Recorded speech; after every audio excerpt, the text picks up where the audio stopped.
Sou o professor Carlos Roberto, da Federal de Alagoas. Eu venho trabalhando com o sistema de informações já há um pouquinho mais de 10 anos. Então, desde a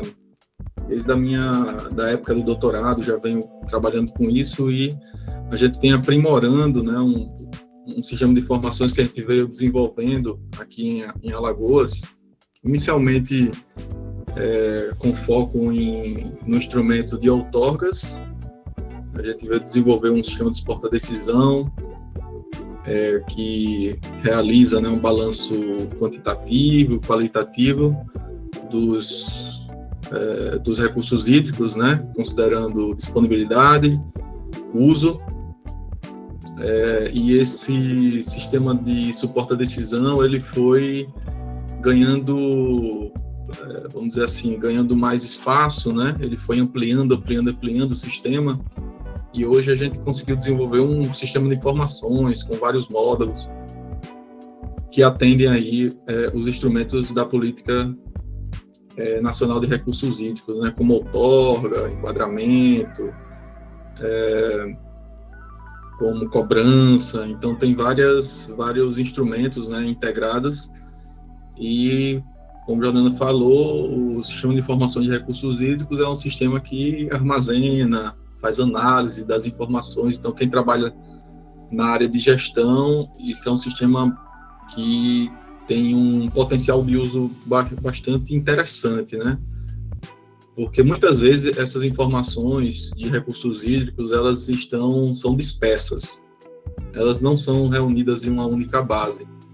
E muitas vezes elas não são integradas, certo? Ou seja, por exemplo, as informações de outorgas, elas estão numa base, as informações de cobrança em outro, os planos de bacias hidrográficas, eles não conversam, né, com as outorgas existentes, enfim. Então a gente tem muito avanço, né, no setor, na área de gestão de recursos hídricos, mas ainda tem uma lacuna muito grande com relação ao uso, desenvolvimento e uso também de sistemas de informações de recursos hídricos, né? E esses sistemas de informações, eles começam pela gestão, né, do recursos hídricos, porque é a gestão que motiva o desenvolvimento dessas ferramentas para ajudar a gente, né, a trabalhar com os projetos, né, com as informações que vão ser importantes aí para ter uma gestão mais eficiente. E a gestão de recursos hídricos, vocês sabem bem, ela objetiva garantir essa disponibilidade, a disponibilidade e a qualidade da água, né, para diversos usos. Então, ela é muito clara e ela é bem direta, vamos dizer assim, né? O que ela precisa? Para que eu faço gestão de recursos hídricos? Basicamente é isso. Eu preciso ofertar essa água em quantidade e qualidade. Mas para ofertar essa água em quantidade e qualidade, eu tenho uma certa complexidade aí, né? Porque essa disponibilidade depende de várias características, né, da bacia, do regime de chuva, que não é muitas vezes homogêneo, né, no espaço. Então tem uma heterogeneidade espacial na bacia. Uso e cobertura do solo também tem uma complexidade. O tipo de solo também tem outra complexidade, então isso faz com que essa disponibilidade ela seja complexa, né, de determinar. Então a vazão que está passando em uma determinada seção no curso d'água vai ter complexidade, né, de se obter. Então existem vários métodos na literatura existente para determinar essa vazão, mas enfim, tem esses múltiplos fatores. E até hoje, isso é tema de pesquisa, de investigação técnica, né, investigação científica, para melhorar essa quantificação, né, da disponibilidade hídrica. Porque, no caso da gestão de recursos hídricos, a gente trabalha em geral, com vazões de referência. e essas vazões de referências visando exatamente atender os usos no período mais crítico, né, de disponibilidade hídrica, que é o período de estiagem. Então, a gente usa essas vazões de referência, no caso aí do Igarni, no caso do Rio Grande do Norte, né, seria a Q90, né, e essas vazões, elas têm uma complexidade grande, né, para obter, por exemplo, a Q90, eu preciso determinar uma curva de permanência, e essa curva de permanência é obtida com base em uma série de vazões, né, e recomenda-se que essa série de vazões seja diária, né, com um período no mínimo de 5 anos para você ter garantir alguns aspectos, né, daquela série de vazões, né, mas antes de aplicar essa série, e essa série, né, temporal de vazão, é importante fazer algumas análises prévias, né, para ver questões sobre estacionalidade dessa série de vazões, a frequência, enfim, toda uma série de análises, né, para garantir que aquela Q90 que você está estimando para aquela seção, ela é uma Q90 com uma confiabilidade, né, uma confiabilidade importante. E muitas vezes, né, o que é que a gente tem? A gente tem essas séries de vazões, elas são obtidas com base na série de cota, ou seja, série de nível. Então, a gente faz monitoramento no nível da água em diferentes seções e, através de uma curva-chave, né, a gente converte, então, a cota para vazão. Então, já existe uma incerteza muito grande só nessa conversão de cota para vazão, né? Porque a gente não mede, não monitora diariamente a vazão, a gente monitora diariamente, né? Quando, né, existe, né, esse monitoramento, nível da água em uma determinada seção transversal. E, além disso, né, a gente não consegue fazer esse monitoramento extensivo ao longo de toda a bacia. Então, em geral, a gente vai ter algumas estações pluviométricas distribuídas na bacia, não muitas, né? Em geral, a gente não tem muitas estações pluviométricas distribuídas ali na calha do rio e do principal e dos seus afluentes. E, para aquelas estações, eu ainda consigo determinar essas vazões de referências, né? Mas, e nas seções de rios onde eu não tenho essas vazões de referência, ou esse monitoramento, né, hidrológico.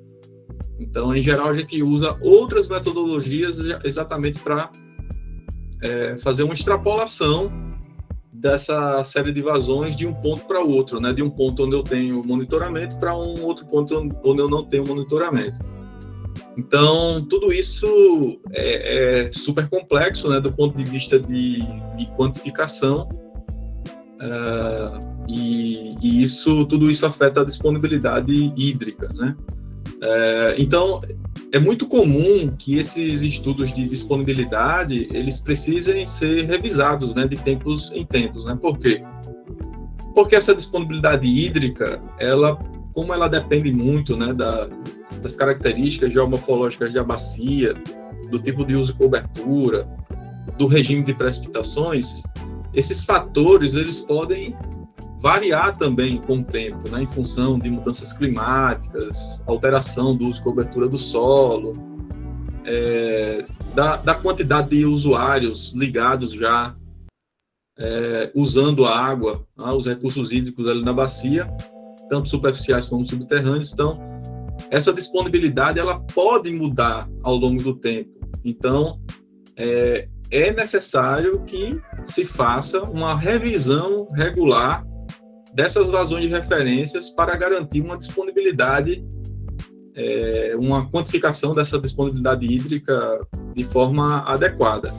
Então, só nesse ponto aí é uma coisa que requer assim, constantes estudos, análises complexas, profissionais qualificados para que a gente possa fazer esses estudos, né, também com qualidade. Além da disponibilidade hídrica, aí vem um outro fator, né, que a gestão de recursos hídricos ela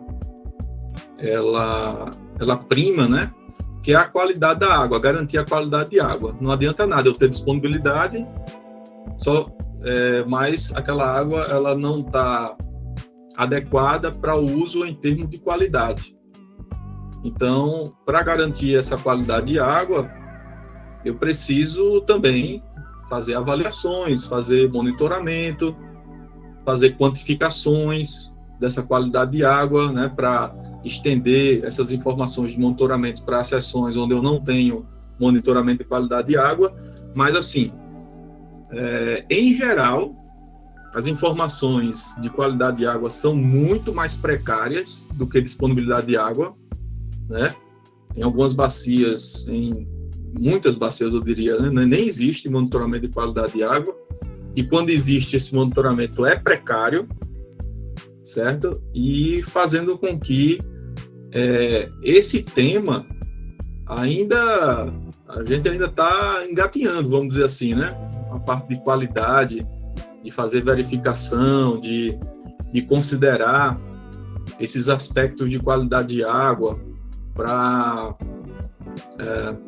exatamente, né, atender esse pleito de outorga de uso da água. Então, isso é super importante. E a gente vem desenvolvendo sistemas, né, que tenta fazer essa integração entre disponibilidade e qualidade, onde essas análises técnicas, elas são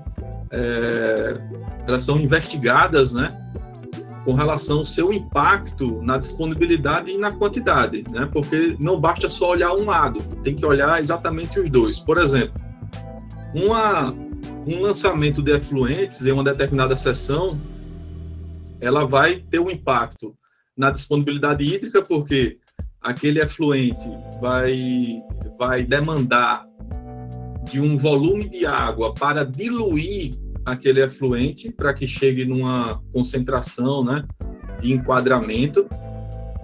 E, além disso, aquele lançamento de efluente, ele vai alterar a qualidade de água em vários parâmetros, né? Então, TBO, oxigênio dissolvido, nitrogênio total, fósforo total, coliforme termotolerantes, alguns parâmetros, né? E aqueles parâmetros, né, aquele lançamento pode desenquadrar algum desses parâmetros.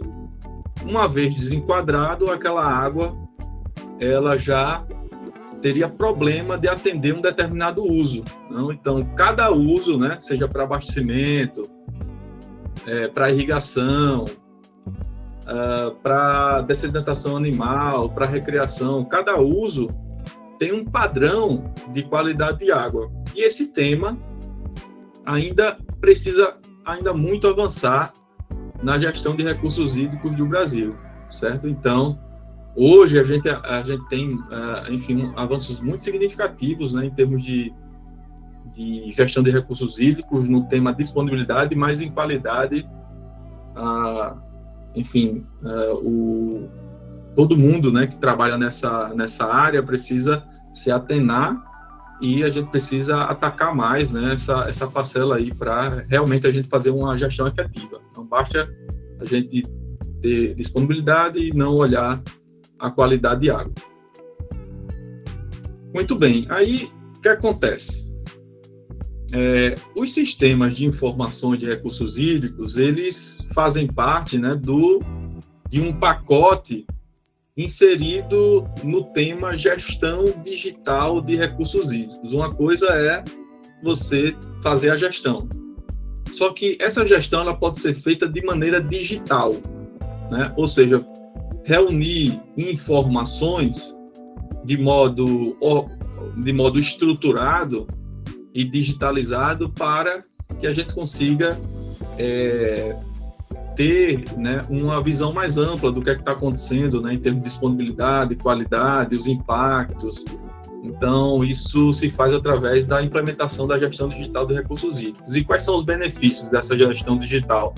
Aí eu listei alguns aí, Por exemplo, o uso eficiente dos dados, né? É muito comum, assim, nos órgãos de gestão de recursos hídricos, ter bastante dados de monitoramentos, dados de cadastros, diversos projetos, né? Acontecem ao longo dos anos em uma determinada gestão e cada projeto desse vai gerando inúmeros dados, né? Só que esses dados, eles muitas vezes não estão estruturados numa base única, né? E muitas vezes eles não são acessíveis, né, para a sociedade. E o que acontece? Esse dado, ele não gera informação. Então, eu trabalhei, né? Existe um esforço muito grande em produzir dados, mas, em contrapartida, o que é que a gente vê? Que a maioria desses dados, eles não conseguem ser traduzidos em informações efetivas para a gestão de recursos hídricos. Então, o uso eficiente dos dados é exatamente isso, né? Transformar o dado em informação. E os sistemas digitais de recursos hídricos, ele tem esse papel, né, de fazer esse mecanismo, né, de transformar dados em informações relevantes, né, para a gestão de recursos hídricos. Um outro ponto bastante importante é a questão da transparência, segurança, precisão e confiabilidade. Então, só através desses aspectos a gente consegue fazer com que eu tenha uma gestão realmente mais eficiente, né? Ou seja, quando você torna as informações transparentes para a sociedade começa a também participar desse processo. E a participação da sociedade é um dos pilares da gestão de recursos hídricos, certo? Então, é a sociedade que vai acompanhar, vai fiscalizar, que vai precisar dessas informações, né, para algum uso ou para algum projeto, enfim, de maneira pessoal, de maneira mais ampla, mas a transparência é necessária para que a gestão ela realmente se confirme de forma efetiva. Agora, essa transparência, ela precisa ter uma segurança, né, também, né, uma segurança dessas informações e precisão. Então, não basta que eu disponibilize informação se essa informação está errada. Então, a gestão digital de recursos hídricos tem esse aspecto, né, de colocar essa informação transparente, mas de forma segura e precisa e confiável aos usuários, para que essa informação realmente seja útil, né, para a gestão. Se essa informação for transparente, mas for errada, não confiável, não adianta de nada. Então, é importante, né, primar por esses aspectos, né? A integração, né, entre diárias e informações. Muitas vezes, pessoal, o que é que acontece? Dentro do órgão gestor, a gente tem os setores, né, separados, o setor de outorgas, o setor de fiscalização, o setor de cobrança, o setor de planos. Então, tem esses setores bem estruturados, né, dentro do organograma da instituição, mas muitas vezes os setores eles não se conversam e assim, existe uma interação, uma integração de dados, né, muito importante entre essas áreas. Por exemplo, a outorga com a fiscalização. Como é que a fiscalização ela vai efetivamente acontecer se essa fiscalização não tem essas informações das outorgas? Porque exatamente, né, a fiscalização ela precisa conhecer esses dados sejam transparentes de outorgas para que ela consiga fiscalizar para saber se o declarante, né, o usuário que tem uma outorga vigente, aprovada, ele realmente, na prática lá, ele está captando aquela água da mesma maneira como ele cadastrou, ele informou lá no seu formulário para fazer sua requisição de outorga. Então, a equipe de fiscalização precisa dessas informações, assim como a fiscalização precisa trocar informação também com o setor de outorgas para informar se, por exemplo, uma condicionante de uso está sendo cumprida ou não, né? Porque o setor de outorgas, ela pode, né, conceder aquele uso por um período, e aquela concessão ela pode estar condicionada a um monitoramento, por exemplo, né? Mas quem vai fiscalizar aquele condicionante? É o setor de fiscalização, e aí essa informação ela precisa voltar para o setor de outorgas. Como fazer isso, né? É através de integração, e uma integração baseada em gestão digital, não tem outra maneira, né? Não é o disse-me-disse, eu vou ali e depois eu vou lá no setor e digo, fiscalizei. Não é assim. Essas informações precisam ficar registradas. Essas informações precisam ficar transparentes para a sociedade, né? Não só para esses setores, né? Então, e não podem ser perdidas, né? De maneira nenhuma. Uma fiscalização realizada em um determinado dia, ela precisa estar registrada para que aquela fiscalização, uma próxima fiscalização possa acontecer, e na próxima fiscalização eu tenho o histórico da anterior. O que é que aconteceu na visita anterior aqui? Deixa eu ver. Eu fiscalizei isso, eu emiti uma multa, ou eu emiti uma advertência, e agora eu estou voltando para ver se o usuário ele cumpriu todos os requisitos aqui, né, da última visita. Então, se não existe um sistema para reunir essas informações, trocar com os setores, fica uma bagunça. Não é feita, né, essa gestão de recursos hídricos. Então, essa integração é super importante, né? Assim como o controle de processos também. A gente vê que hoje a maioria dos sistemas, né, quando existe, né,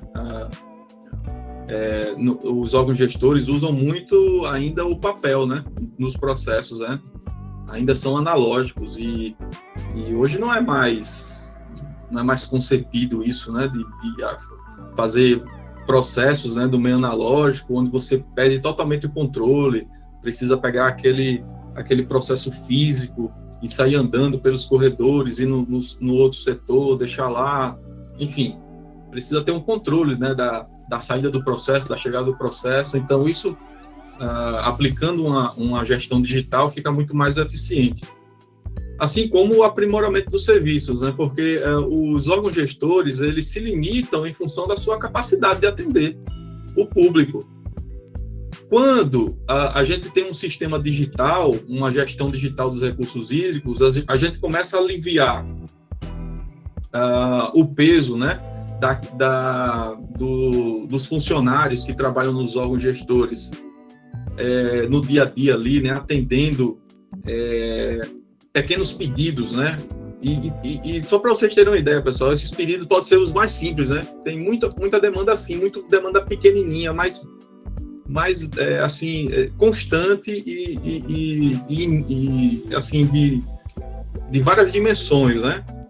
Então, você pode ter, por exemplo, uma demanda de uma pessoa lá que tá precisando saber qual é a Q90 de uma determinada seção. Ou, eu soube que o IGARNE faz um monitoramento dessa estação aqui para esse município. Eu estou vendo aqui que tem uma estação aqui de monitoramento, uma estação de chuva, um pluviômetro. E aí o camarada vem e faz um e-mail fazendo a solicitação desses dados. O que é que acontece isso? O que acontece? Acontece que vai precisar que alguma pessoa do IGARNE se dedique para pegar esse dado, né? Não sei como é que esse dado está, se ele consegue pegar de forma, né, remota ou não, né? Porque muitas vezes nem esses sistemas existem, né? Então ele tem que pegar esse dado, fazer um e-mail, muitas vezes responder através de um ofício, e olha o tempo, né, que uma demanda pequena precisa ser feita, né, para ser atendida, né? Então, um tempo gigante, né, para que uma pequena demanda seja atendida. Então, isso não é mais concebível, pessoal. Não tem mais espaço para essas coisas, porque quem trabalha com gestão de recursos hídricos precisa ter tempo, efetivamente, de pensar na gestão e não em atender pequenas demandas que poderiam ser atendidas através de um sistema de informações. Não faz mais sentido.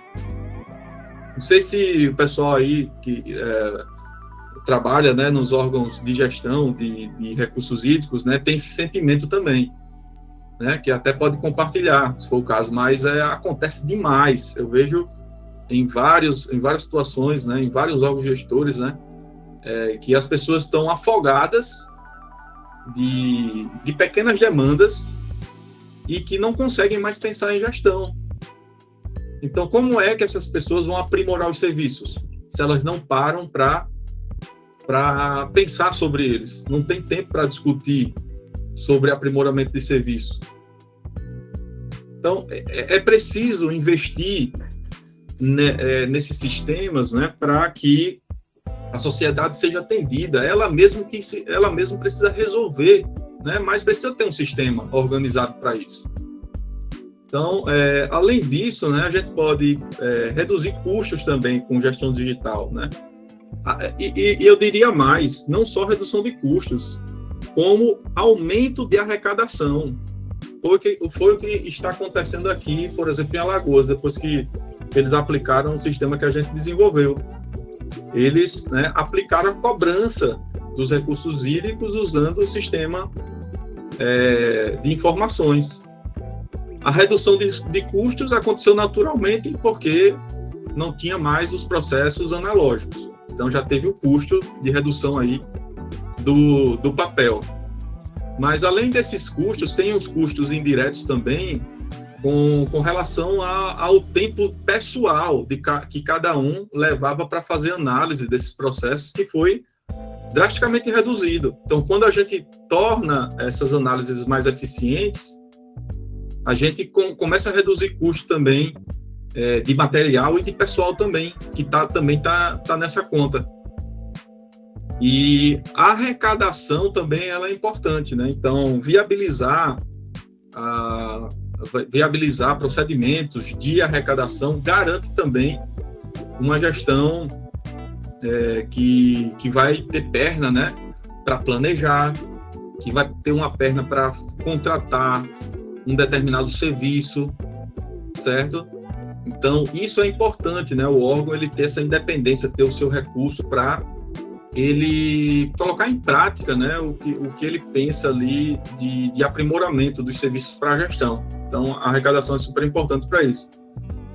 E outro benefício é a participação efetiva dos cidadãos, né, na gestão, né? Então, quando a gente disponibiliza essas informações de forma transparente, segura, precisa, a sociedade começa a participar.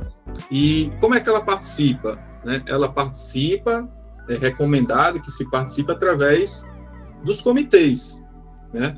Então, essa informação ela precisa estar estruturada a nível de comitê de bacia, para que ela chegue no usuário de forma mais efetiva também. Porque a gestão de recursos hídricos requer um conhecimento básico sobre essas informações, né? Sobre essa área em si, né? Por exemplo, quando eu falo Q90, acho que todo mundo aqui sabe que é uma Q90, uma Q710, uma Q95, não preciso trazer o conceito. Mas o cidadão comum, geralmente ele não tem esse conhecimento, certo? Então, é importante, né, que o comitê de bacia, ele, através dos seus usuários, né, faça processos de capacitação constante para que os cidadãos eles usem as informações de recursos hídricos de uma maneira bem eficiente. E, à medida que eles vão usando, eles vão participando também do processo, porque eles podem sugerir melhorias Uma coisa super importante aqui do desenvolvimento aqui da UFAL, no sistema de informações, foi exatamente essa troca de informações com o órgão gestor. Então, dentro do processo de desenvolvimento, a gente envolveu também pessoas do órgão gestor para sempre nos dar o feedback, mas se tivesse a participação do comitê ou dos usuários, né, que fazem parte do comitê, tenho certeza que o processo de desenvolvimento, né, seria completamente diferente. A gente poderia atingir mais demandas específicas desses organismos, né? Por exemplo, os usuários, os comitês, o órgão gestor. Então, cada organismo desse, a informação precisa ser bem ajustada, né? De forma que ela seja bem entendida e bem utilizada por eles. Então, é por isso que a participação, né, a nível de cidadão, ela é importante, não só, né, nessas questões, né, de desenvolvimento em si do sistema de informações, mas disponibilização, por exemplo, de aplicativos, né? A gente tá em alta demais, né? Que também faz parte de um sistema de informação de recursos hídricos, né? O órgão gestor ele pode desenvolver, por exemplo, aplicativos para que o usuário ele consiga ver, né, todos os dados de monitoramento, ele consiga baixar, ele consiga visualizar previsões de chuva, de vazão, de nível, né? Então, sistemas, por exemplo, de aplicativos, né, que tem muito desenvolvimento também na linha da previsão de alerta de cheias, alerta de secas também, tá? Então, sistemas de monitoramento, né, de cheias e secas também é bem importante. E aí, outra participação efetiva é na própria fiscalização, né, onde a gente desenvolveu um aplicativo de fiscalização e o usuário, ele consegue fazer a denúncia. Então, o usuário, ele é um fiscal. Então, ele vê, por exemplo, uma captação errada, ele vê um lançamento de efluente que ele estranha ali se é irregular ou não. Ele tira uma foto e aí faz uma denúncia, aquela denúncia chega no órgão gestor que vai ser investigada pelo setor de fiscalização ou não. Então, é assim que os usuários precisam participar, de forma efetiva, através de sistemas de informações, certo? Desenvolvendo e chegando até eles essas informações. Além disso, a gente tem também o apoio ao processo decisório, né, que foi logo no começo, né, da minha apresentação, eu falei, né, de como é que a gente está fazendo isso, né? Tudo começou exatamente nesse tema, né, de desenvolver sistemas de suporte à decisão, né, para obter dados e conteúdos relevantes para que o órgão gestor ele tome uma decisão correta se aquele pleito ele pode ser ou não atendido, tá? Então, esse apoio ao processo decisório envolve ferramentas complexas, hoje apoiada em modelagem matemática, muitas vezes, também está em alta também o uso, né, de inteligência artificial agora, né, que pode ser utilizada, né, para obtenção, por exemplo, de determinar regras de alocação em tomadas de água em reservatórios, né, para que essa regra ela atenda de forma efetiva e que não vá faltar água para os próximos, por exemplo, 6 meses naquele reservatório. Então, de que forma eu posso criar regras de captação, né, para atender de forma eficiente, para que aquela água ela seja melhor aproveitada pelos usuários. Então, inteligência artificial, algoritmos de otimização vêm sendo bastante utilizados na gestão de recursos hídricos. Então, pessoas que estão na linha ali da ciência, né? Pessoal que está muito nas universidades, nos trabalhos de mestrado, doutorado, estão pensando nisso, né? Estão ali desenvolvendo ferramentas de ponta inovadoras para que a área técnica possa incorporar essas ferramentas na gestão digital de recursos hídricos, né, nesses sistemas de suporte à decisão.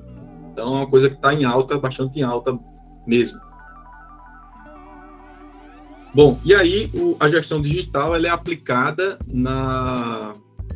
exatamente, né, nos instrumentos, né? A gente tem os instrumentos que são definidos no artigo 5 da Política Nacional de Recursos Hídricos, Lei 9.433, 97. E aí, tem um dos instrumentos lá que ele integra todos os demais. A gente pensa que esse instrumento, ele não se conversa com os outros, mas na verdade, ele integra todos os demais, né? Que é o Sistema de Informações sobre Recursos Hídricos. Então, esse sistema, ele está definido como um dos instrumentos da Política Nacional de Recursos Hídricos, por lei. E o que é, né, esse instrumento, né? Esse instrumento, ele é a base da gestão digital. Por quê? Porque um sistema de informações de recursos hídricos, por definição, vocês estão vendo aqui, ó, vou até colocar aqui o apontador, ó, sistema de informações sobre recursos hídricos é um instrumento digital, está lá na lei, digital, é um sistema de coleta, tratamento, armazenamento, recuperação. Então, eu coleto os dados, né? Isso de forma estruturada, organizada, automática. Ele trata esse dado para ver inconsistências, para deixar só no banco de dados aquele dado consistido, né? Armazena o dado e disponibiliza. Recuperar a ação de informações é ter aquele dado de forma perene, né? Ou seja, a disponibilização dessas informações. Então, realmente, esse dado aqui que foi coletado na ponta, ele vira informação, porque ele foi tratado, armazenado de uma maneira estruturada e agora eu consigo informações, né, sobre esses recursos hídricos. Vejam que o sistema de informações, que está aqui nessa figurinha, aqui em cima, ele faz a integração com outros instrumentos, ó. Outorga, precisa trocar informação, obviamente, né? Geralmente isso é feito dentro de um módulo de gestão de outorgas aqui dentro do sistema de informações. Então, o sistema de informações tem um módulo de outorga, onde eu tenho todas as informações de outorgas aqui, certo? A cobrança ela se integra com os demais instrumentos também com o sistema de informações, porque a outorga ela gera uma cobrança. A cobrança ela pode ser acompanhada aqui, né, pelo órgão gestor, pelos usuários através de um sistema de informações. Então, toda essa parte aqui, as integrações que vão ser feitas, né, até com, por exemplo, com o governo do estado, a Secretaria da Fazenda, tudo é feito aqui, ó, nesse módulo de cobrança. Quem é que está gerando cobrança? A outorga está gerando cobrança, os planos estão gerando cobrança, os enquadramentos, os estudos de enquadramento estão gerando também cobrança, né, assim como outros instrumentos aqui que se comunicam também com o sistema de informações, né? Então, isso aqui é super importante, né?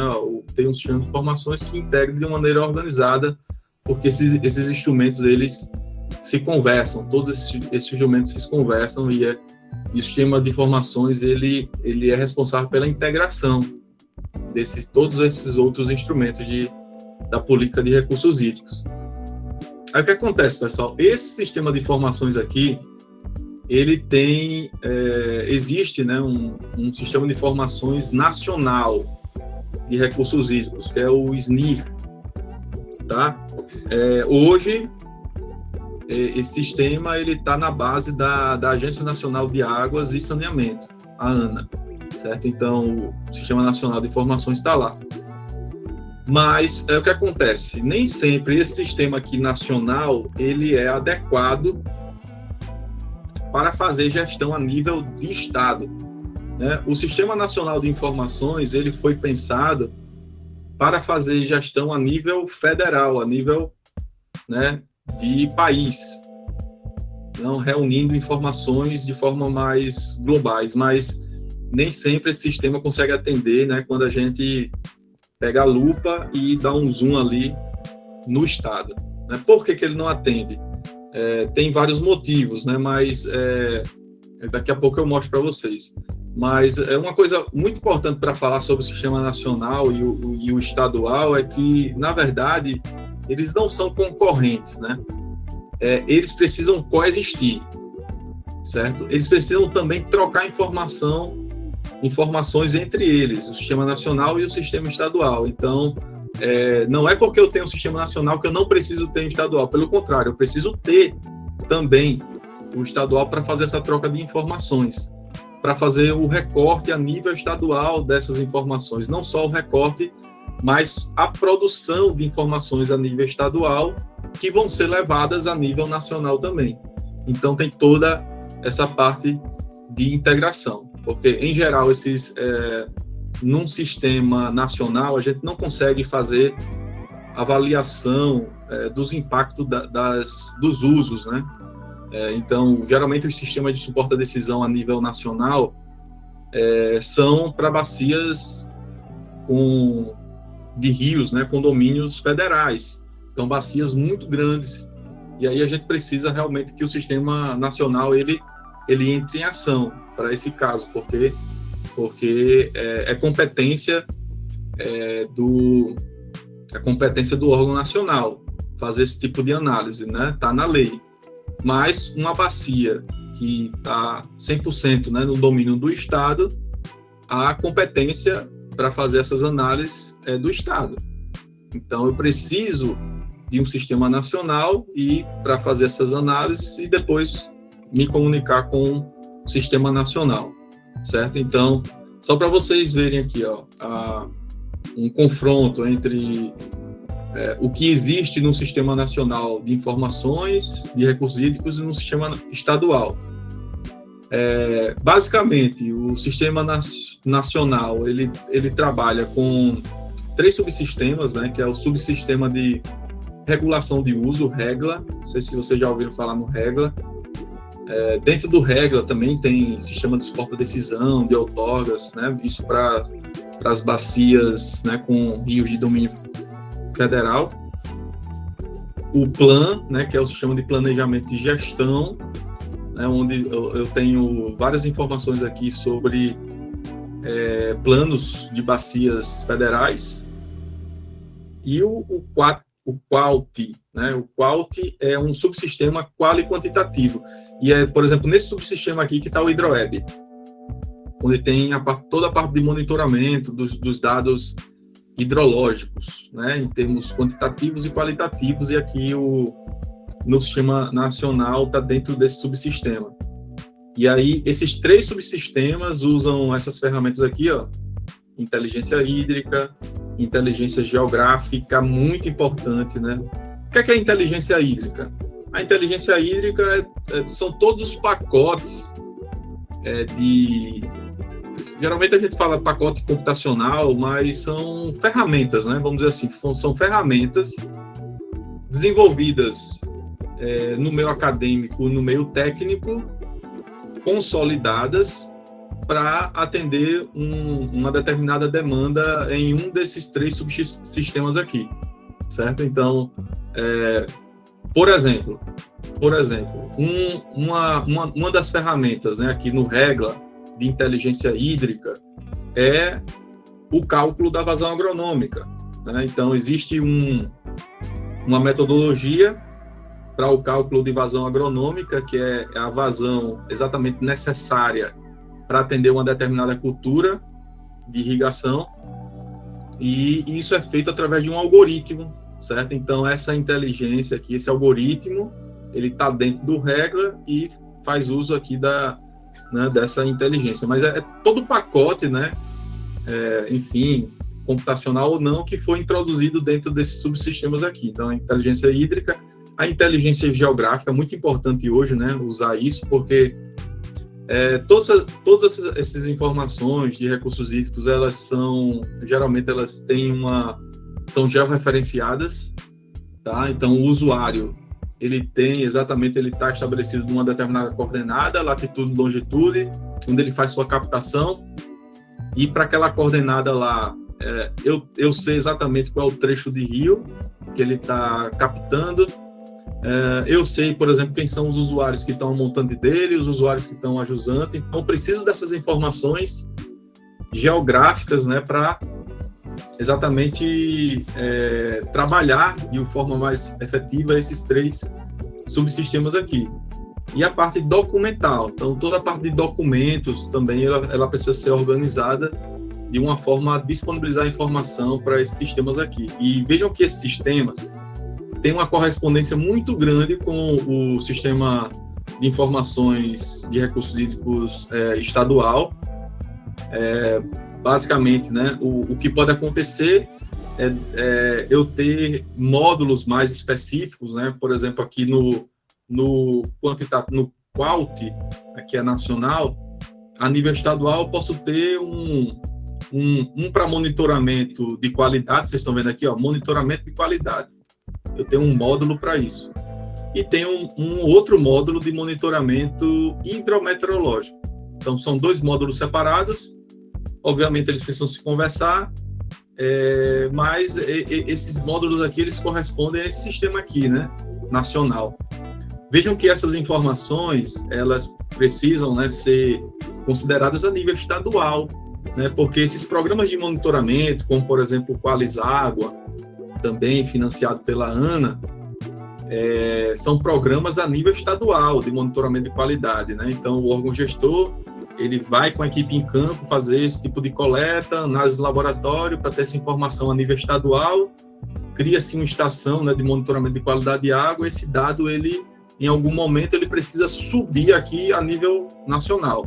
Então, ele precisa ser armazenado, validado, né, aqui, consistido a nível estadual, para depois ele subir a nível nacional. Mesma coisa com os dados hidrometeorológicos.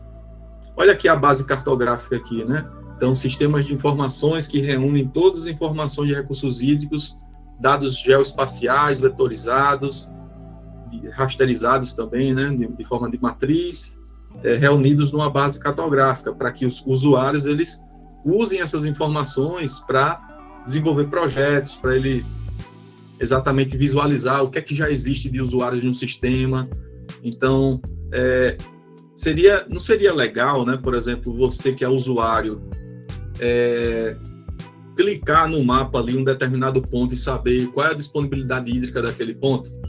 Então, tudo isso é feito através de um módulo, né, de base cartográfica, onde o usuário ele pode interagir com o sistema para obter informações que ele precisa, seja de disponibilidade, de qualidade, certo? Então, tudo isso é feito através disso aqui.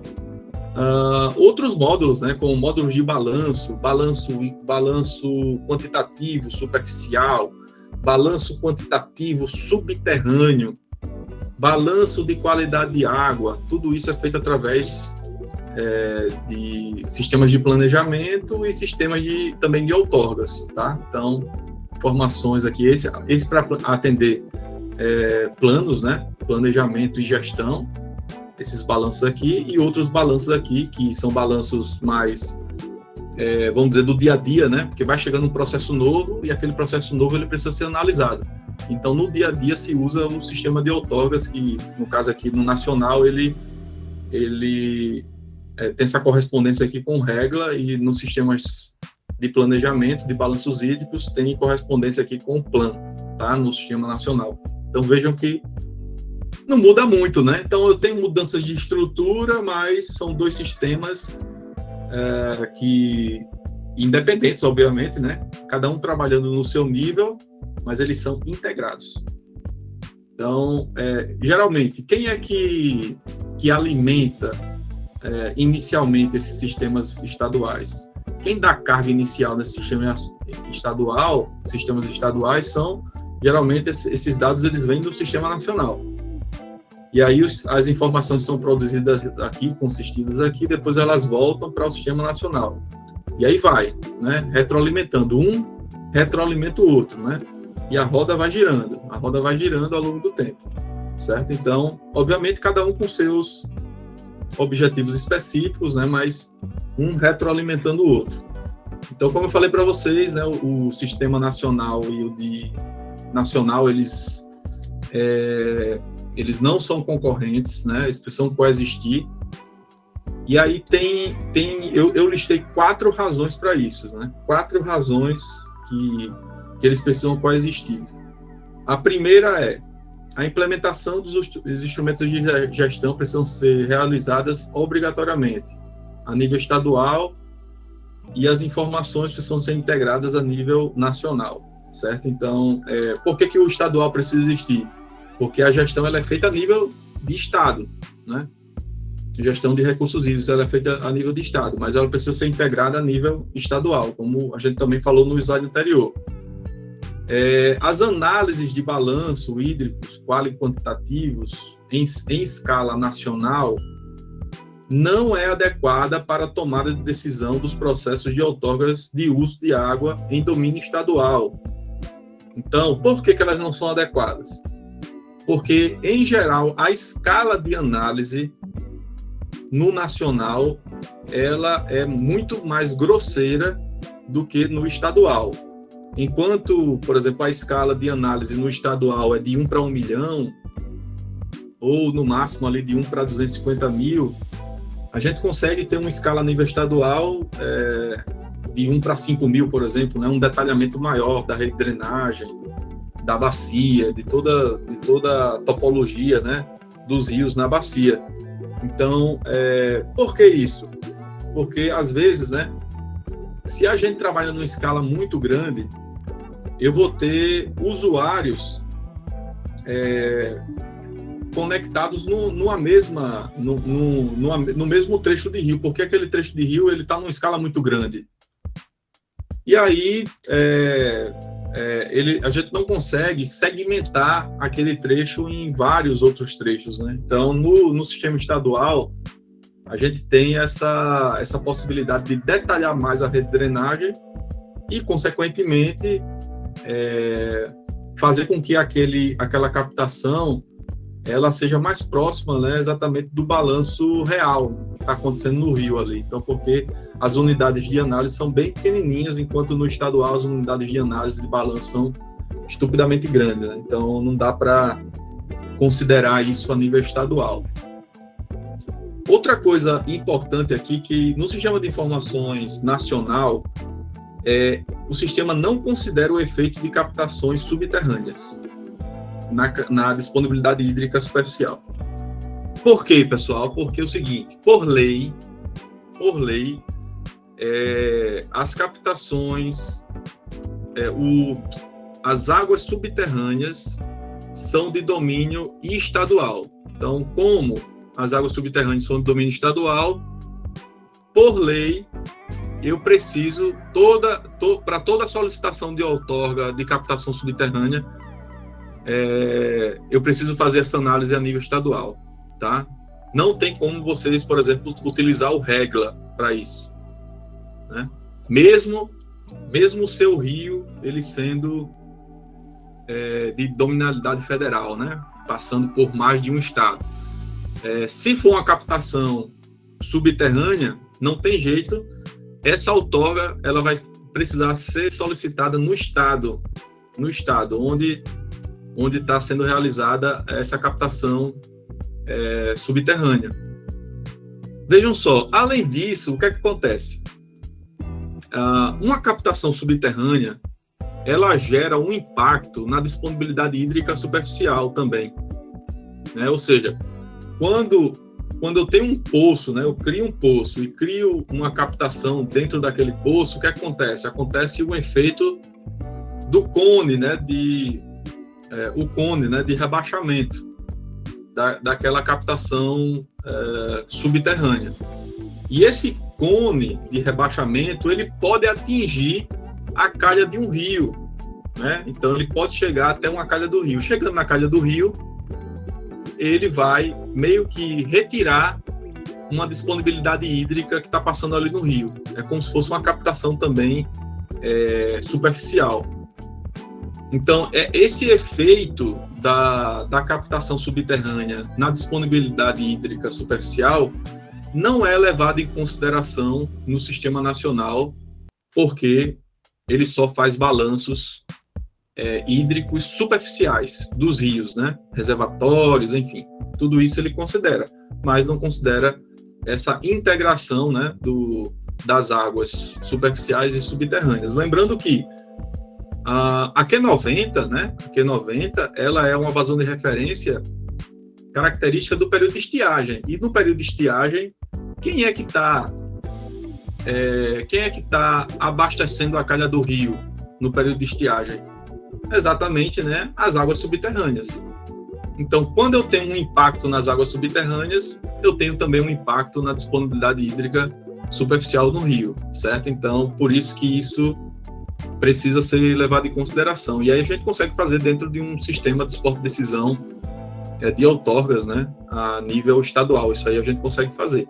E o Estado, né, com esse sistema, o Estado consegue tranquilamente fazer a avaliação dessas solicitações de captações subterrâneas. E outra que eu listei aqui é não é competência, né, do Sistema Nacional disponibilizar ferramentas digitais para usuários de recursos hídricos a nível estadual e para os comitês de bacia. Então, não existe nenhum compromisso do Sistema Nacional em desenvolver ferramentas específicas, né? Qual é o interesse do Sistema Nacional? É que as coisas se conversem. Então, a Agência Nacional de Águas e Saneamento, ela regularmente, né, faz transferência de recursos para os órgãos gestores, para que os órgãos gestores, eles desenvolvam, né, essas ferramentas e cheguem isso a nível de comitê e a nível de usuário. Mas não é de responsabilidade do Sistema Nacional, né, em chegar nesse nível, a nível de usuário e comitê, né? Aí é responsabilidade do Estado. Então, mas existe um apoio a nível nacional, sim, através de programas para disponibilizar recursos para o desenvolvimento dessas ferramentas, tá? Então, por isso que é importante, né? Então, quem está lá na ponta depende muito da gestão estadual, né? Obviamente, né, que quanto mais a gestão estadual desenvolva essas ferramentas, ela vai ser melhor avaliada a nível nacional e vai vir mais recursos para isso. Então, é um sistema que, vamos dizer assim, compensa, né? Compensa a boa gestão, né? Hoje é assim que a ANA funciona, é um sistema de compensação à boa gestão. Então, à medida que você vai atingindo metas, o Sistema Nacional, né, hoje pela ANA, né, hoje gerido pela ANA, faz mais transferência de recursos à medida que você vai atingindo mais e mais metas. E assim, tem muitas metas ligadas ao sistema de informações de recursos hídricos, né? Eu diria todas as metas, né? Porque como o sistema de informações engloba todos os instrumentos de gestão, então é preciso se investir cada vez mais, né, para chegar exatamente às demandas a nível de comitê de bacia e a nível de usuário. E aqui é um resumo da minha apresentação, em um slide. Deixa eu tomar uma água. Esse aqui é o resumo, para que a gente tenha essa figura em mente, né, e daí a gente comece a discutir um pouquinho, né, de como é que a gente pode melhorar até os nossos sistemas estaduais de informação, né? Então a gente precisa ter isso aqui em mente, essa troca de comunicação. Você vê aqui que o sistema nacional está aqui no meio, né? Tá aqui dentro. O sistema estadual está aqui do lado de fora, certo? Então, no sistema nacional tem os 3 subsistemas que eu falei, o REGLA, o PLAN e o QUALT, certo? E aí, no sistema de informações estadual, a gente tem os módulos, né, que vai conversar com esses sistemas aqui. Por exemplo, o módulo de gestão de outorgas se comunica mais com o subsistema, o REGLA. Cobrança também, módulo de gestão de comitês de bacia, se comunica mais com o PLAN. Esse módulo aqui de comitê de bacias, pessoal, ele pode chegar, por exemplo, no nível de planejamento mesmo, né? De planejar quais são as ações que o comitê precisa fazer para os próximos 5 anos, por exemplo, né? Com a elaboração dos planos, um instrumento onde Essas informações nacionais são disponibilizadas aqui para esse tipo de planejamento. As outorgas aqui, que estão sendo gerenciadas através desse módulo, elas possam ser observadas na bacia que o comitê, né, faz parte. Então, tem toda essa troca de informação entre todos os outros módulos, né? O monitoramento aqui, ó, gerido através desse módulo, né? O comitê também precisa observar esses dados de monitoramento aqui para o planejamento. Está tudo integrado. A segurança, as barragens, também precisam ser observadas aqui pelo o módulo de gestão de comitê de bacias. Quais são as barragens que existem naquela bacia? Quais são as informações dessa barragem? A fiscalização, né? Quem é que está fazendo a fiscalização dessas barragens? De quanto em quanto tempo? Né? Então, o setor de fiscalização aqui do órgão gestor estadual está fazendo a fiscalização correta? Que informações estão sendo produzidas através de cada fiscalização?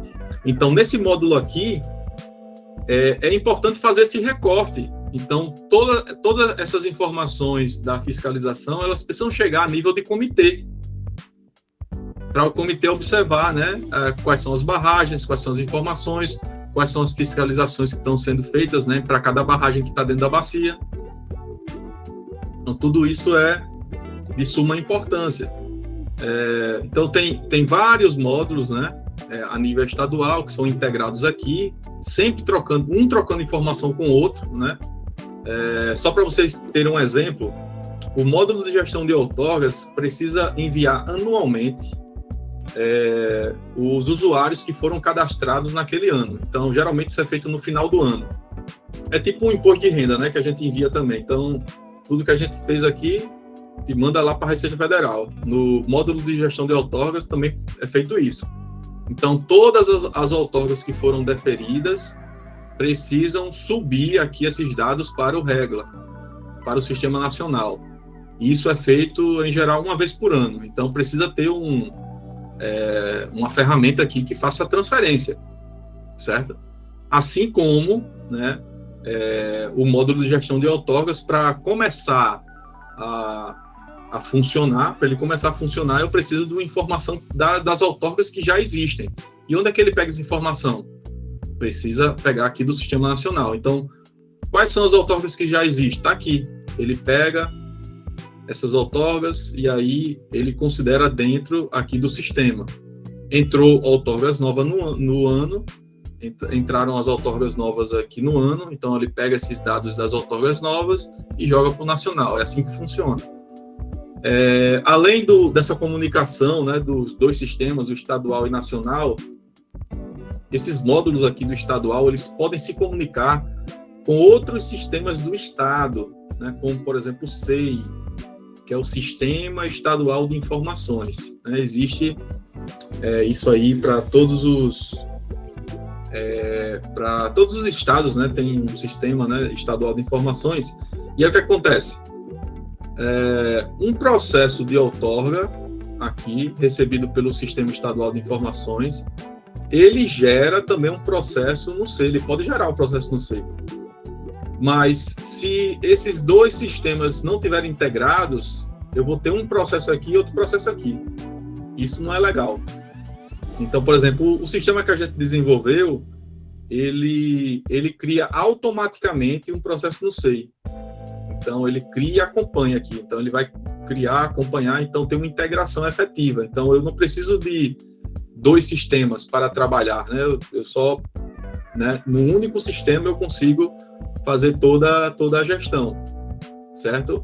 Assim como, por exemplo, né, a Cefaz também, ele pode trocar informação com o sistema estadual, né, através da disponibilização, né, principalmente de serviços web, a geração de DAR ou DARFs, né, que são os documentos de arrecadação financeira, e esses documentos de arrecadação financeira são gerados, né, geralmente na Secretaria da Fazenda do Estado, que pode ser integrado, né, aqui dentro do módulo de cobrança, do módulo de arrecadação financeira, certo? Então, à medida que os processos vão sendo gerados, eles vão gerando emolumentos, e esses emolumentos cobranças. Essas cobranças podem ser geradas aqui, né, e serem regulamentadas aqui na Cefaz através da integração também. Então, tudo isso, você vê que como é um sistema complexo, né, que requer bastante comunicação com outros sistemas, né, e internamente também, né, dentro dos módulos também os módulos também precisam se comunicar. Certo, pessoal? E aí eu vou já finalizando, viu?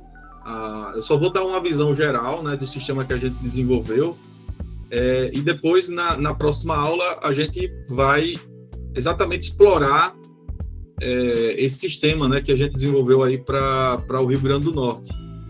Então, vocês vão ter a oportunidade aí de ver como é que ele está hoje, né? Hoje ele não está oficialmente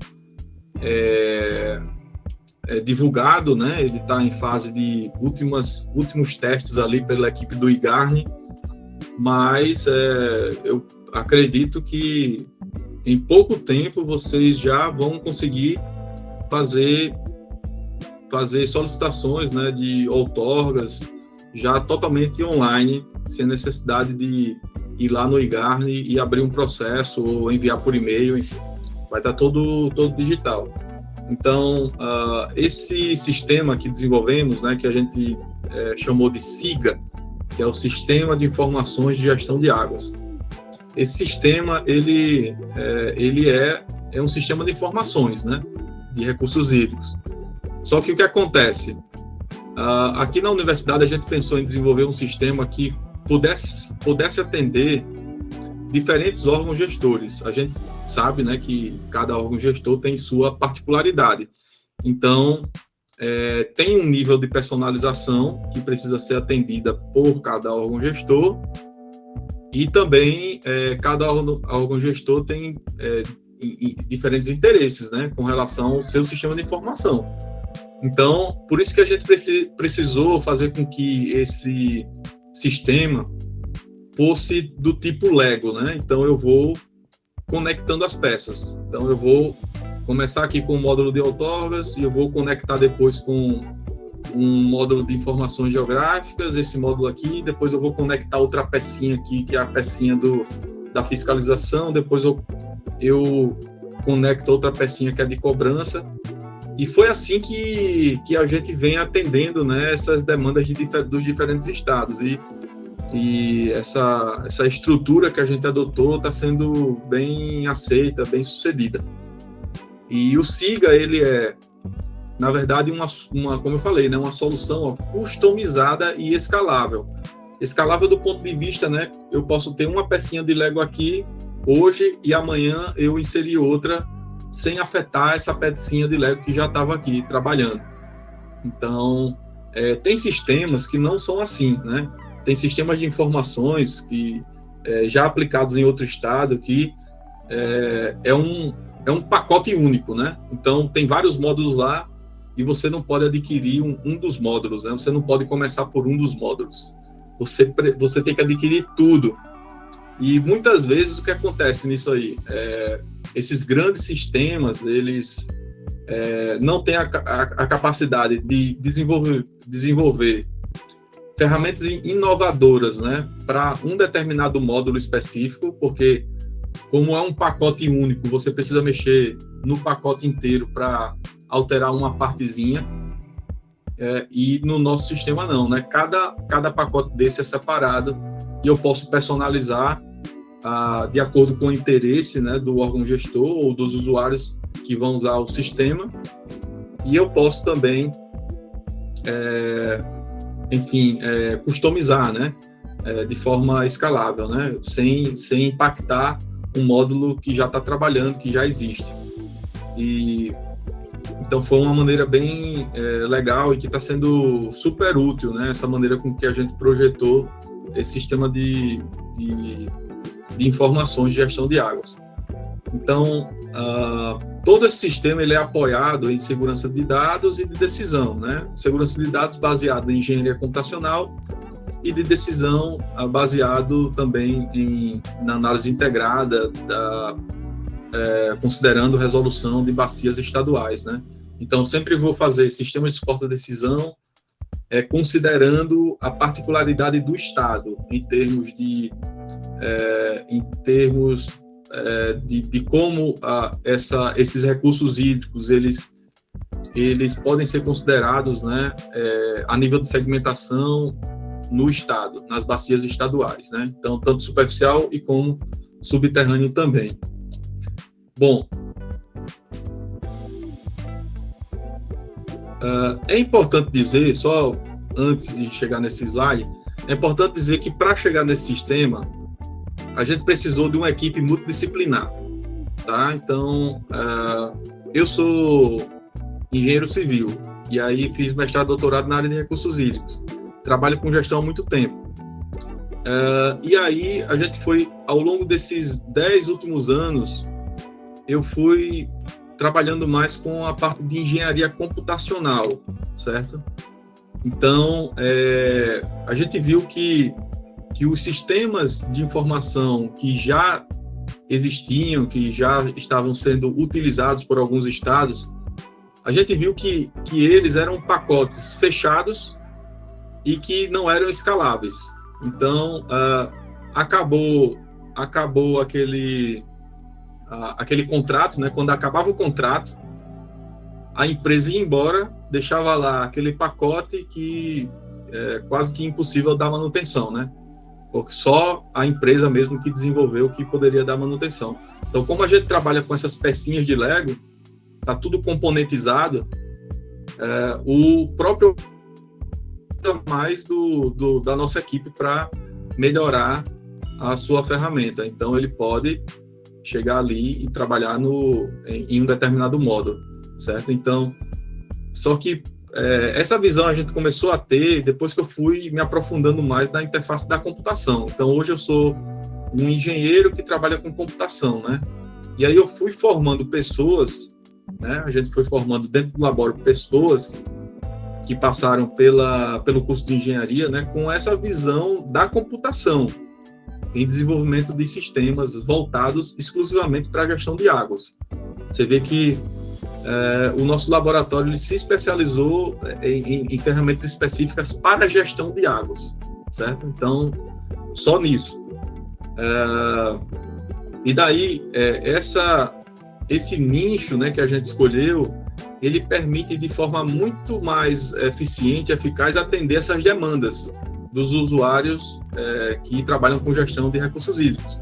Tá? Então, essa é um diferencial em relação, por exemplo, a uma empresa só da área de computação, né? Uma empresa que só trabalha com desenvolvimento de sistemas, que pega um serviço como esse para desenvolver um sistema de informação de recursos hídricos. Né? Uma empresa que não tem nenhum conhecimento em gestão, não tem nenhum conhecimento na área de recursos hídricos. Então, em geral, essas empresas têm uma dificuldade absurda e desenvolvem, muitas vezes, ferramentas que não atendem de forma relevante, né, os interesses aqui do usuário. Então, por isso que a gente começou a investir nessa área e enfim, né, a gente está conseguindo aí fazer com que o sistema ele seja utilizado em diferentes estados, né, isso é muito bom. Então, por exemplo, é o único sistema hoje que está sendo utilizado em 3 estados diferentes, né, e agora o Acre, né, ele quer também aplicar o estado do Acre.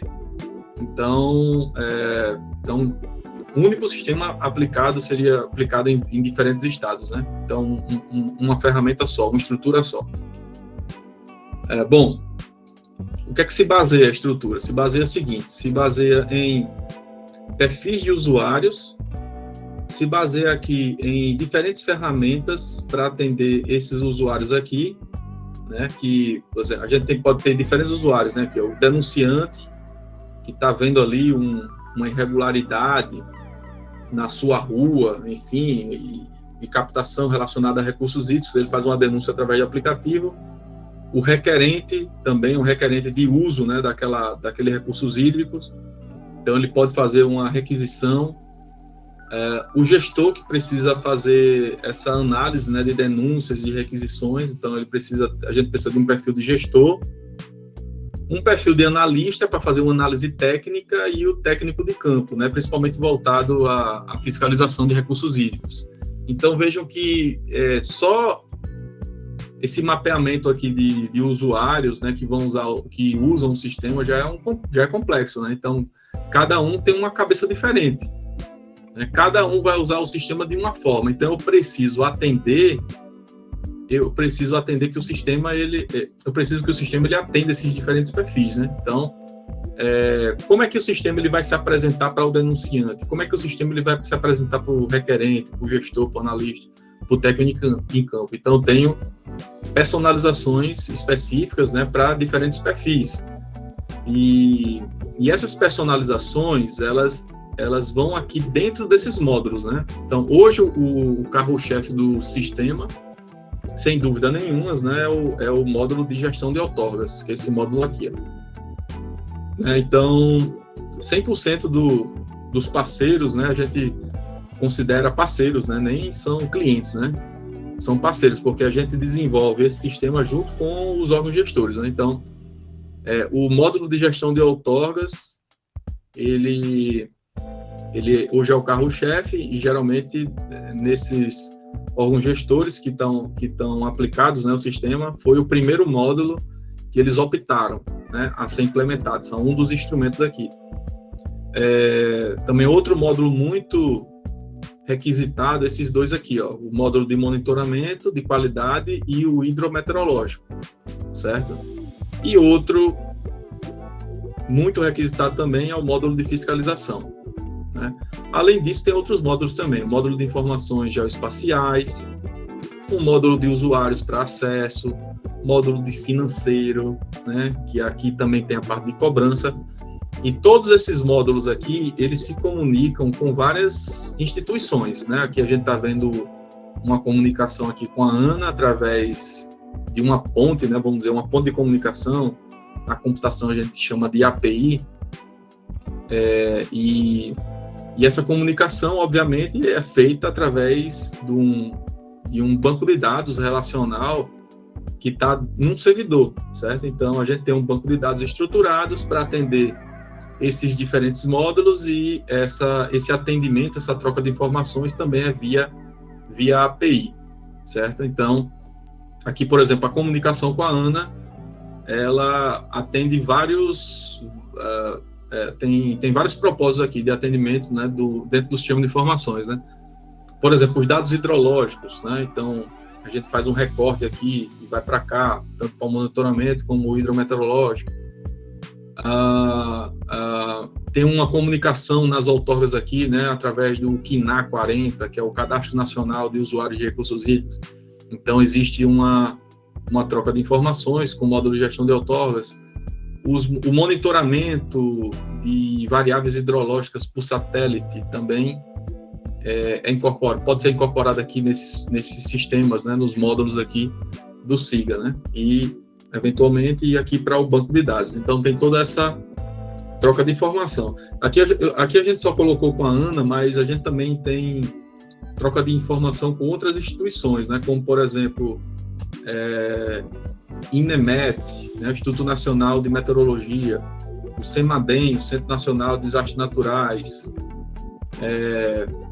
enfim, e além dos dados locais também, né, que são produzidos dentro do Estado.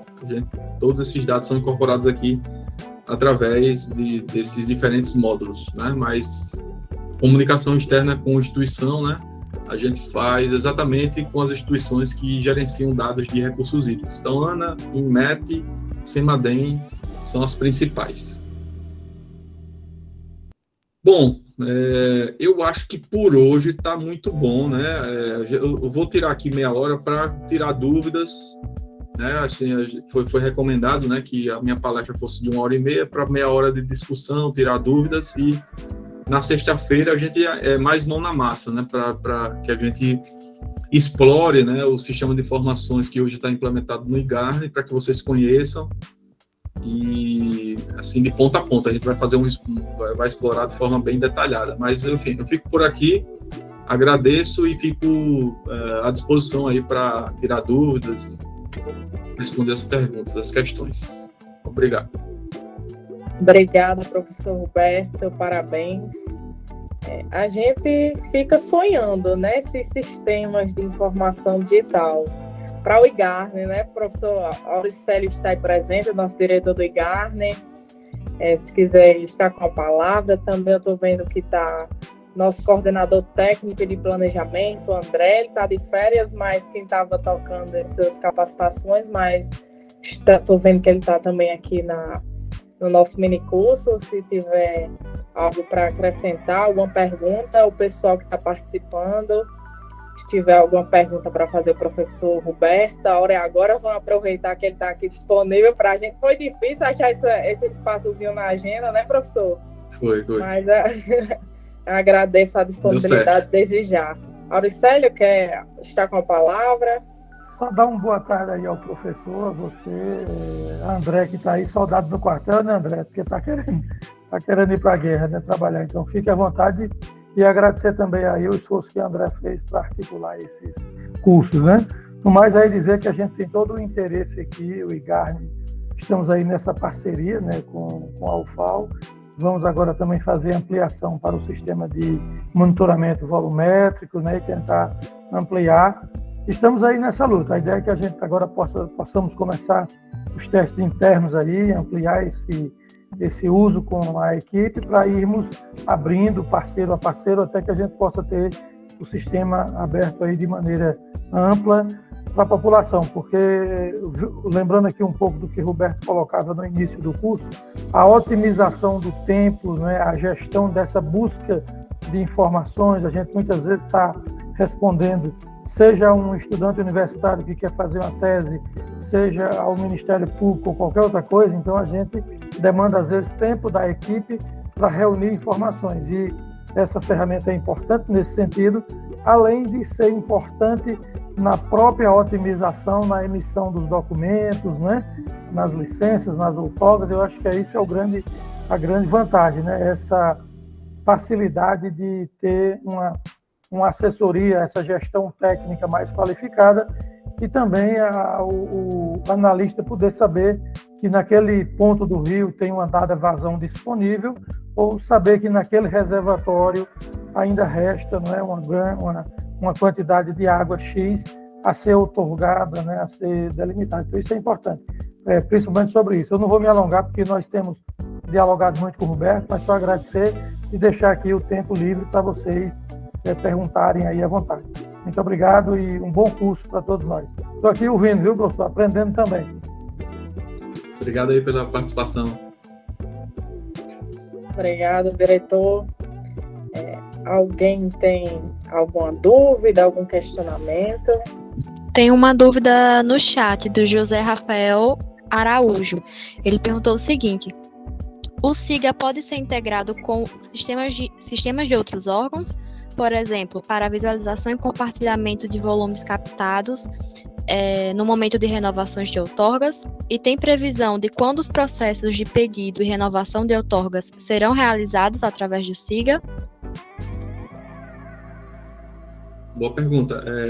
Com relação à integração com outros órgãos das informações, o SIGA ele tem toda uma documentação para exatamente fazer essa integração das informações que estão no SIGA para outros órgãos.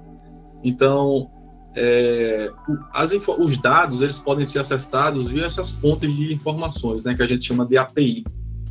Então, cada dado tem um endereço, né, eletrônico que pode ser acessado. Então, essas informações, através dessas APIs, elas podem ser disponibilizadas para outros órgãos também. Então, os outros órgãos elas podem usar esses dados, né, para fazer uma página para visualizar essas informações no site, por exemplo, do IMA, né? Vamos dizer, o IMA tem interesse em disponibilizar os usuários de outorgas, né, na página deles. Então, ele vai naquele link lá, disponibilizado através do sistema, vai ter os dados dos usuários de outorga e ele pode fazer uma página para que os usuários, né, que acessam a página do IMA também tenham acesso a essa informação por lá. Então, existe sim essa possibilidade, e essa possibilidade é feita através dessas pontes de comunicação, onde é todo dado uma documentação para isso, né? E com relação ao lançamento, aí o doutor Auricélio já comentou, né, que está em últimos ajustes ali de testes, na fase de teste com os técnicos, e provavelmente ali num tempo mais curto possível, o sistema ele vai ser disponibilizado para a sociedade, para que a sociedade possa fazer as suas solicitações de outorgas e também para baixar os dados hidrometeorológicos, né, hidrológicos e meteorológicos que a gente também vai disponibilizar esse módulo aí nesses próximos 6 meses. Mas a parte de outorga, ela já está praticamente pronta, faltando só essa fase aí de testes pelos técnicos para a liberação. Obrigada, professor. Uma outra pergunta. A Cris Souza pergunta: o SIGA permite a consulta dos dados de monitoramento dos trechos de rios intermitentes? Sim, na verdade, de qualquer tipo de trecho de rio, né? Se for intermitente ou não, ele vai te dar uma resposta da Q90, se for 0, ou se não for diferente de 0. Porque rio intermitente, pode ser que a vazão ela seja diferente de 0, se a intermitência for, sei lá, durante alguns poucos dias. Então, se a gente faz a análise da curva de permanência, a gente vai ter uma Q90 ainda, um valor diferente de 0, se aquela intermitência ali for por um período muito pequenininho. Mas se a intermitência ela for grande, né, aí sim eu vou ter vazão 0, e aí essas informações de disponibilidade hídrica também vão poder ser acessadas pelos usuários. Então, clicando, simplesmente fazendo interação ali no mapa, né, clicando ali no trecho e vendo qual é o valor da Q90. Obviamente, como eu até coloquei no começo da minha apresentação, essas informações de disponibilidade hídrica, elas precisam ser revisadas, né? De tempo em tempo, elas precisam ser revisadas. E o que é que o sistema ele faz? O sistema ele tem uma resolução estadual dessa rede de drenagem, né? Que é para uma escala de 1 para 5.000, e a gente consegue, né, dentro do sistema, definir essa disponibilidade hídrica para cada trecho desse, certo? E é exatamente com essa informação que o técnico ele se baseia para decidir se aquele pleito de outorga pode ser ou não atendido. Então, é uma informação que precisa ser, né, obviamente, muitas vezes, né, melhorada, revisada, e depende de trabalhos, né, de estudos, né? Então, a depender de como é que estão os estudos aí no Rio Grande do Norte, essa informação ela pode ser disponibilizada para uma determinada bacia, né? Em geral, esses estudos eles são produzidos nos planos. Eu acredito que o Estado do Rio Grande do Norte ele tem um plano estadual, né, que onde tem todos esses estudos de disponibilidade, e essas vazões de referências elas podem ser, né, obtidas para todos os trechos de rio também. Mas com relação ao módulo de monitoramento, né, a informação realmente oficial, onde você vai ter o dado de monitoramento mesmo, de vazão, de cota, dentro desse módulo, o usuário ele pode obter as estatísticas também, e uma das estatísticas é a Q90, de disponibilidade hídrica, né, para uma estação fluviométrica que monitora a vazão. Então, o usuário ele não vai precisar fazer mais o estudo, ele vai poder pegar esse valor diretamente ali do sistema, certo? Só acessando aquela estação de interesse, mas lembrando que aquela estação está localizada em uma posição, né, no rio, né? Então, se ele quiser obter para uma diferente posição, aí já vai ser uma estimativa, né, que também o sistema pode já fazer, né? Mas, como eu falei, precisa de um estudo de disponibilidade. Obrigada. Só mais uma pergunta para encerrar esse bloco com 3 questões, né? O Francisco Fábio pergunta: a consulta a esses dados no SIGA é aberta ao público em geral ou precisa de alguma permissão? E antes do senhor responder, professor, eu quero só pedir licença para que as pessoas assinem a lista de presença que está no chat, porque é muito importante para a emissão do certificado, tá bom? Pronto. Boa pergunta do Francisco. Esses dados de monitoramento, no módulo de monitoramento, eles vão ficar livres, né, para a sociedade. Agora, informações sobre outorgas é que ela é limitada. O usuário ele vai poder ver as outorgas que estão vigentes, né, as outorgas vigentes, uma visão geral geoespacial na bacia. Mas obviamente que os dados são confidenciais, né? Não dá para disponibilizar isso para a sociedade, o CPF de uma pessoa, enfim, são dados restritos. Então, que o usuário vai poder obter informação do processo, do nome do requerente e o período de vigência daquela outorga, mas não informações sobre dados cadastrais, né? Que enfim, tem toda a questão de segurança, né? Por lei, a gente não é possível disponibilizar essas informações. São apenas as informações básicas, né, de outorgas que o módulo de outorgas ela disponibiliza para a sociedade, mas com relação a dado de monitoramento, o sistema é 100% aberto com relação a isso. Então, dá para baixar, dá para visualizar, tem as análises que o próprio sistema faz e enfim, o usuário vai poder usar o sistema de forma 100% livre, né? Sem nenhum nível de permissão.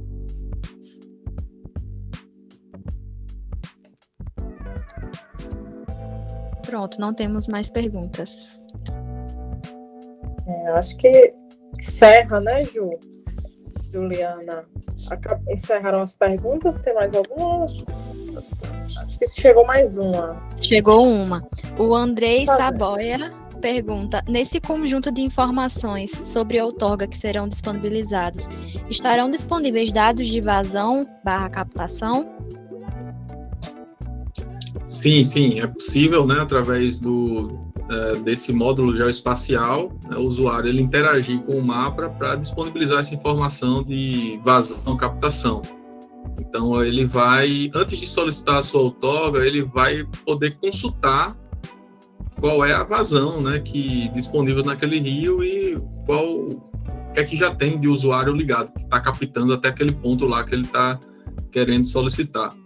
Então, não vai ter acesso aos dados dos outorgados, né, de informações confidenciais, mas pelo menos o somatório das captações até aquele ponto que ele está querendo solicitar a outorga, isso o usuário ele consegue. Então, não consegue saber dos dados confidenciais, né? Mas sim os dados de disponibilidade e do consumo, né? Que está naquele ponto, né?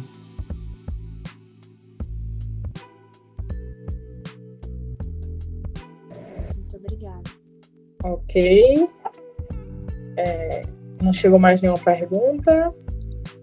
Eu acho que está encerrado. Tem mais alguma consideração, professor Roberto, a fazer?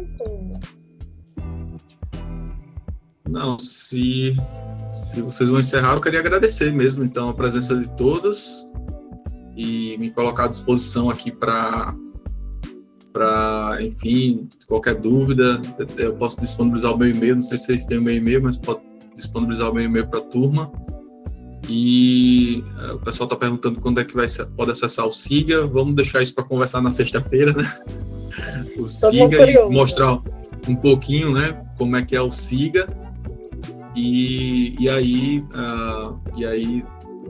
isso o IGARNE vai definir uma data, né? Obviamente para que vocês consigam utilizar, né, o SIGA. E a apresentação, né? Também foi perguntado aqui, eu posso disponibilizar, viu? Disponibilizo aqui o PDF para vocês enviem para a turma. Perfeito. Muito obrigada, professor Roberto.